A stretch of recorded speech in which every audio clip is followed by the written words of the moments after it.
Hi, my name's Philip Speer. I'm the executive pastry chef of Uchi Restaurants. Today we're going to talk about wheat alternatives in baking and cooking. Today we brought a bunch of wheat alternatives out, different flours and starches that we can use in all sorts of ways when trying to sub out wheat-based products for cooking and baking. All sorts of reasons to bake with alternatives to wheat, not only for health reasons, the textures, the flavors, lots of different crumbs and weights, the results that you're gonna get in your baking that differ from baking a regular wheat-based flour. So we brought some today. This first one is very common recently. It's spelt. It's a good wheat substitute made from dinkel wheat and mulled wheat.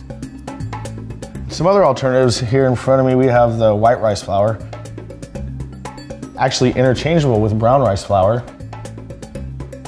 The millet flour here is made from a whole millet grain. It has a really good stone grain taste. Next we have tapioca starch. Tapioca starch is made from the cassava root.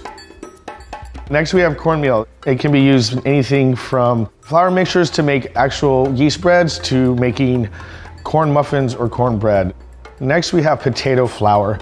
Potato flour is actually made from dehydration of potatoes. So now we're gonna put together our wheat-free flour mixture. So it's very simple to make your own wheat-free flour mix at home. You don't really make a swap out for, say, spelt flour to whole wheat flour because they have different properties in how they work. You really wanna make a mix of different flours. We're gonna start here with the rice flour, and this is white rice flour. It's a little bit sweeter than your brown rice flour, which we're gonna use as well. They're really interchangeable as far as the actual baking properties or the chemical properties of them are, but this is a little bit healthier, and then this white rice is gonna add just a little bit more sweetness. Next, I'm gonna add tapioca starch.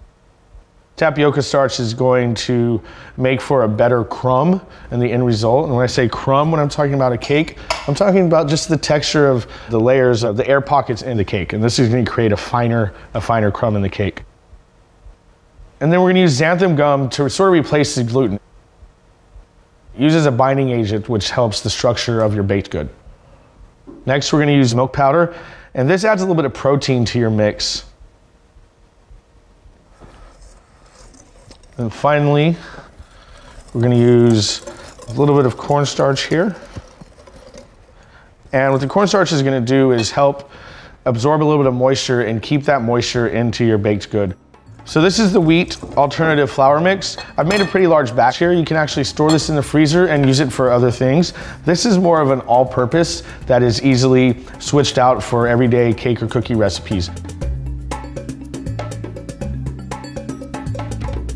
Once again, I'm Philip Speer with Uchi Restaurants for Co+op Stronger Together.